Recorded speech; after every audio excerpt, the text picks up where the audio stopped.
You got the rent, the light bill, the gas bill. You may have a car note. Got to put gas in the car. You have to keep the maintenance on the car. You may have children that are in school or in sports. You do work 40 hours a week, but by the time they snatch the taxes out, you have just enough to cover your bills. Your next paycheck is already accounted for because it's going to the same bills. How are y'all maintaining? How are you maintaining your sanity? I am tired. And I know we in the era where we want to show everybody that we have it like that, but I'm going to keep it a buck with y'all. I ain't got it like that. Tell me why I'm working overtime and I'm still freaking broke. And now, don't get me wrong, I make good money. I make over $25 an hour. But I do have 3 kids and a wife. And let me tell you, leading a family is financially stressful.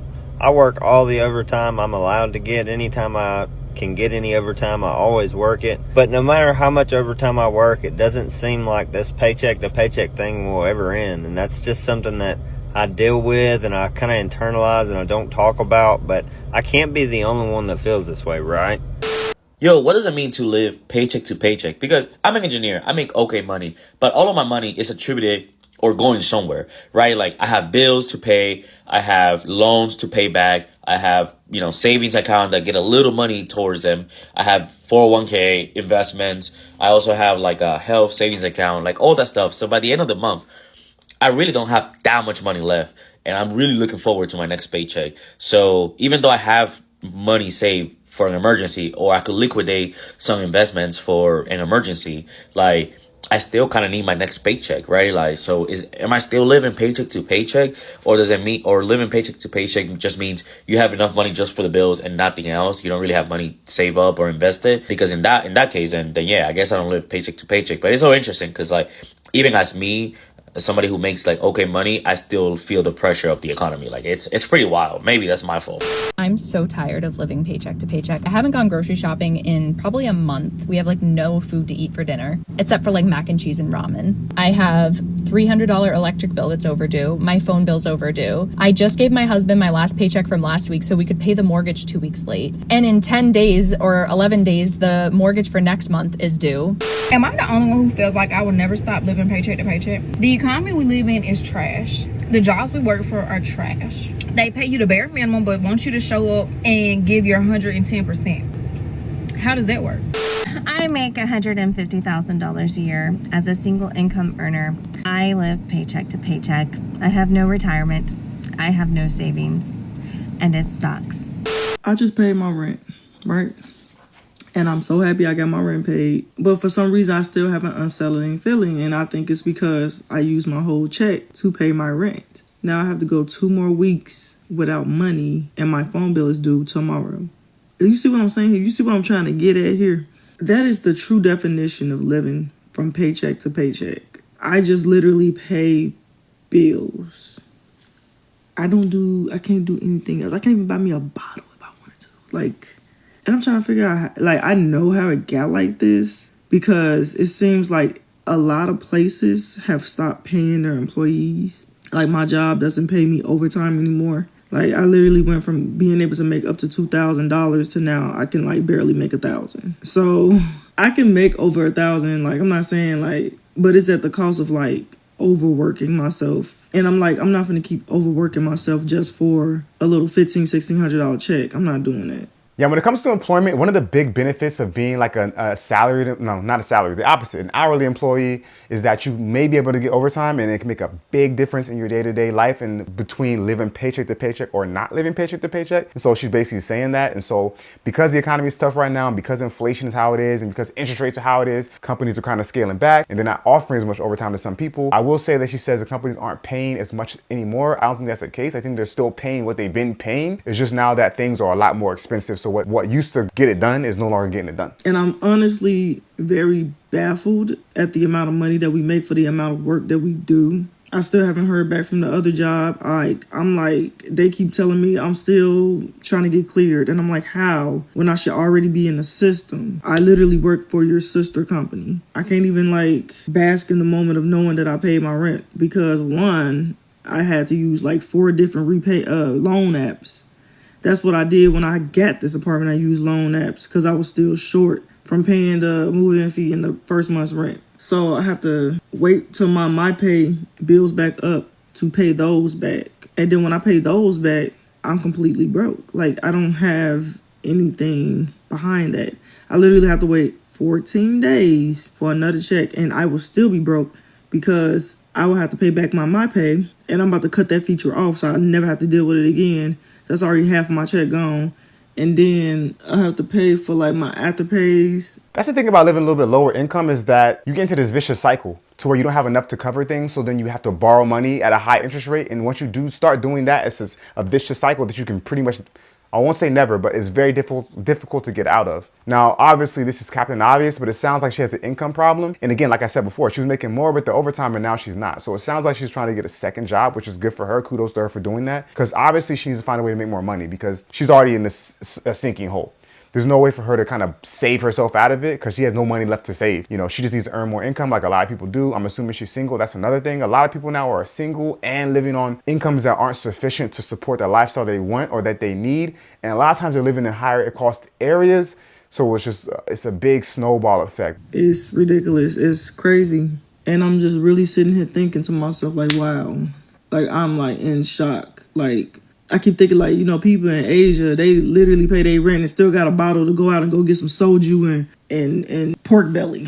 while I'm sitting up here, I can't even, like, go buy a stick of gum. Like, insane. And people are delusional and call this the land of the free. Baby, no, this is a dictatorship. And I actually been saying that. But yeah, this is a dictatorship. This is not no land of the free. This is not no land of the free at all. This is definitely a dictatorship. Yeah, I know she's being serious or she's just being hyperbolic, but obviously this is nowhere near a dictatorship. People that say that have never lived in a dictatorship. I've never personally lived in a dictatorship myself, but I know it's not this. This is the land of the free, and it's the land of opportunity. It's the land that you can make yourself something if you work hard to do it and you work smart to do it. And of course, you get a little bit lucky, but even at the bottom here is better than a lot of places top. And I'm not saying any place in specific or in particular, but yeah, I mean, she's just going through a situation where times are hard. I feel for her. We're all going through situations like that where, you know, sometimes you have to rob Peter to pay Paul, and sometimes ends just don't meet. And so you have to do what you have to do, work 2 jobs, find a way to get more overtime, whatever it is. But I know she's just in that spot right now. So, you know, a lot of people are in this situation right now where they're living paycheck to paycheck. They're trying to figure out how they're going to make it work.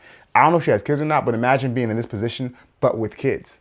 That's even a bigger stress right there. You know what I mean? Especially if you're single with kids trying to make this work. Yeah, I don't know if that's the case for her, but I mean, yeah, paycheck to paycheck is a very, very real thing. I'm so tired of living paycheck to paycheck. I just waited for the mailman to show up so I could get my paper check in the mail that I've been waiting for weeks. So I could come to the bank and deposit it. But because I have negative money in my account, I'm only going to get like a little bit of it because like I can only access $100 for the first day. So I'm probably going to have like $60 today. I haven't gone grocery shopping in probably a month. We have like no food to eat for dinner except for like mac and cheese and ramen. I have $300 electric bill that's overdue. My phone bill's overdue. I just gave my husband my last paycheck from last week so we could pay the mortgage 2 weeks late. And in 10 days or 11 days, the mortgage for next month is due. So it's like this paycheck isn't even like, why do I even have it? Like they might as well take my paycheck and just send it to all my bills. Like what's the point in me even getting my paycheck? It's like annoying. Like I'm not gonna see it anyway. Not only that, but in like 3 weeks I have to pay for summer camp because school's almost over. So it's like that's another $700-800 that I have to come up with to pay for summer camp. And if I don't pay for summer camp, guess who can't work because their kid is gonna be at home with them? Me.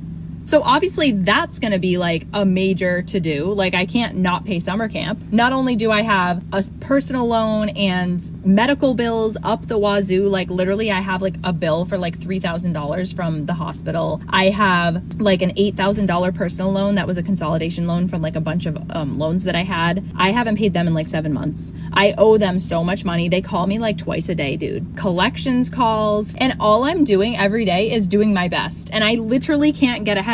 Like I can't get ahead. I wake up and I work and these people are after me for money. And I'm like, dude, I'm literally trying my best. What do you want from me? I have side gigs here and there, like OF once in a while, I'll make like $60, but like, that's not really consistent. And like, I'm a painter. Like I have a ladder in the back of my car. I'm a painter, right? So like today I literally didn't have enough tools to do my job. And I was like, I can't do this right now. Like I don't have the shit that I need for my job. Like I can't even fucking work, dude. Like I'm so stressed. I literally can't. So a lot was said there, so I'm not exactly sure what's going on. She mentioned that she does OF on the side even. Okay, you gotta do what you gotta do. I'd be curious to know how she got in this position in the first place. How did she get into the position where she had to rack up all this debt? Especially in a two-parent household, or a two-income household rather, I should say. I'm assuming her husband works. Now, maybe they both work low-income jobs, and I don't know. I mean, she said she's a painter. What kind of painter is she? Does she do like painting for like houses or painting for artwork? You know what I mean? I don't know. So there's a lot of variables that I just don't know what's going on, but she's another example of people who are really living paycheck to paycheck, and who are really even living like, it's not even paycheck to paycheck, because paycheck to paycheck means you have just enough to cover everything you need to cover, and that's it. You have nothing else left at the end of the month. In this situation, she has less than paycheck to paycheck because her paychecks don't cover all of what she needs. I had a situation before, because I understand that this stuff is real, and I don't want to sound like I'm out of touch, because trust me, believe, I am by any means not rich at all.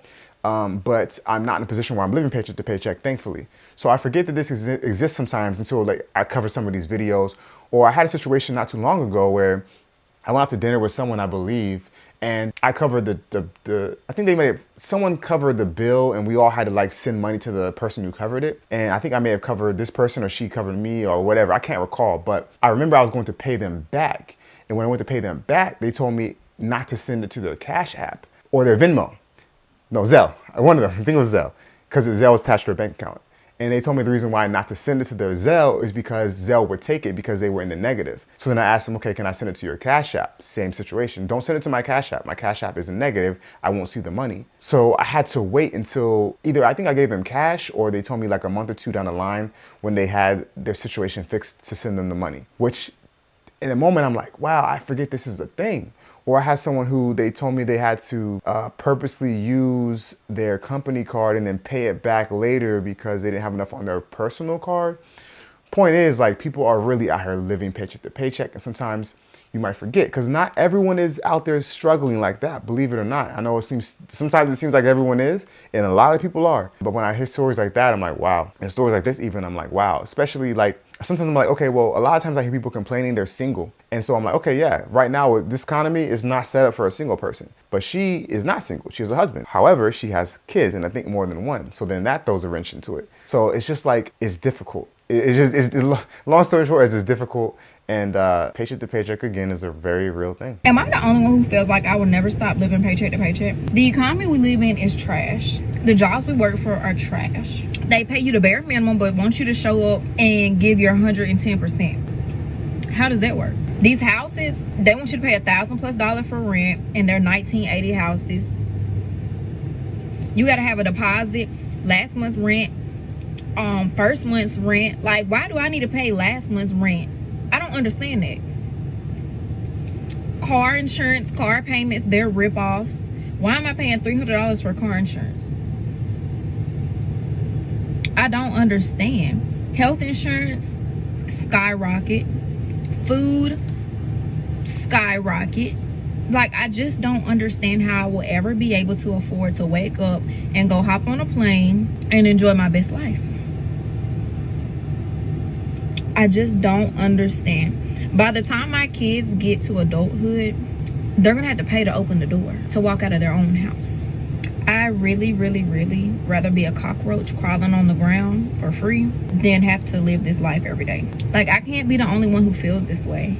Like, I need to know, y'all that get to wake up and take trips and go across country and do $100 shopping sprees at Target every single day. What are you doing? What's the secret to life? What is the secret recipe that you have that we don't have? Let us know. So it's no secret. There's a few different ways you can achieve that. It's by having no kids, right? So, like, you know, some people are dinks, dual income, no kids. Some people are single income, are single individual, no kids, right? I'm a single guy. I have no kids. I make a good income. So I can wake up in the morning if I really wanted to and just catch a flight anywhere I want, pretty much. Put in some PTO, or since I work remotely, if you know, a certain location, go where I want. But of course, there's choices and trade-offs. I have no kids, but I would like to have kids. You know what I mean? So I'm delaying that. So when I do have them, okay, maybe I'll be in a better financial position. So that's one thing. thing, but there's still going to be other stuff that comes with that. That kind of lifestyle, most people aren't going to live. And I think that maybe it's social media that makes us think that we're supposed to have this lifestyle. Most people don't have that lifestyle. That's the lifestyle for like the top 10%, top 15, maybe top 20%. And maybe if you're single, right? If you have kids, maybe top 10%. So for the everyday person like me and you, I mean, and maybe she's being hyperbolic, but it sounds like she's really wanting to know. It's not necessarily something that people are going to do. And if you're in the paycheck to paycheck realm, that shouldn't even be on your mind right now. It should be on, how do I increase my income?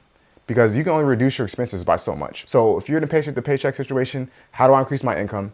And it almost makes me think sometimes, and I don't really subscribe to this personally, but I hear people say it, don't aim for the middle class, because the middle class always gets the worst end of the stick. If you're a super high income earner or a high income earner, you're good. If you're a very low income earner, you qualify for a lot of help, federal assistance, local state assistance, county, city assistance, for housing, for food, for a lot of things. But if you're in the middle and you're quote unquote middle class, like me and like a lot of you, a lot of times we struggle.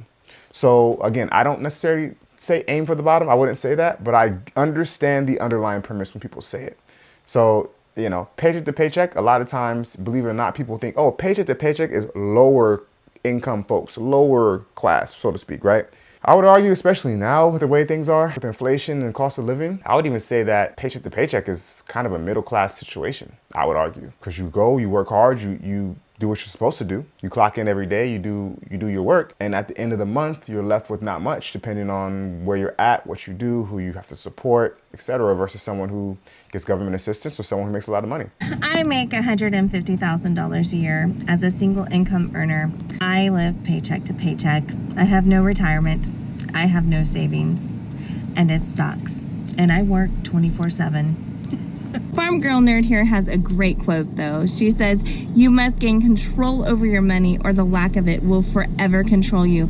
And I am living proof of this statement. I'm in massive debt.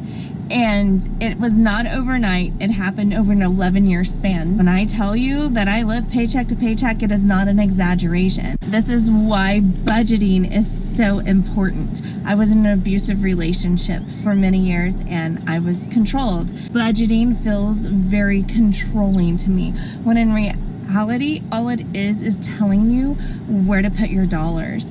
It's interesting because as I'm going through this journey of getting out of debt, the more and more I realize that I am human and I have made mistakes, but I am taking control of those actions. And one day I will control my money. Right now I don't. Every single penny goes to minimum payments and it sucks. And that doesn't even include rent and mortgage. I have the day off work today and I'm outside hustling to pay for life. First and foremost, good for her for taking accountability and going after her debts and paying them down and hustling to make more and more money to get it done quicker. I give her props for that. Now listen, if you make $150,000 a year and almost anywhere in the country outside of maybe California and New York City and maybe Miami, I don't know, even Miami, maybe. But if you make $150,000, you should not be living paycheck to paycheck. And she knows that. And because you're essentially making two incomes. So the only reason you be living paycheck to paycheck on a $150,000 salary is if you're in a situation like hers. You have a spending problem, or you had a spending problem in her case. That's it. Other than that, there's really no excuse unless you have some extraordinary, unfortunate event where you have crazy medical bills, and even that is debt. So it's not necessarily a spending problem, but it's still debt. But aside from having a bunch of debt or living way above your means, so you make $150,000 but you're living a $500,000 lifestyle, or trying to, you're financing that on credit, again, that comes down to spending and debt. So really there's no reason to be paycheck to paycheck $150K. If you disagree, let me know. That's how I feel. Again, unless you live in like San Francisco or New York City, there's no reason. But again, I give her props and credit because she's not making excuses. She's saying she recognizes the problem she had and she's working to fix it. And as Dave Ramsey would say, because she quoted Dave Ramsey, whoever this person did and she's responding to, she has a pretty big shovel to use to get herself out of the hole she's in. Okay guys, with that being said, I really appreciate you for sticking around this far. If you made this far in the video, please feel free to give it a like and to subscribe if you feel so inclined. And until next time, make smart financial decisions.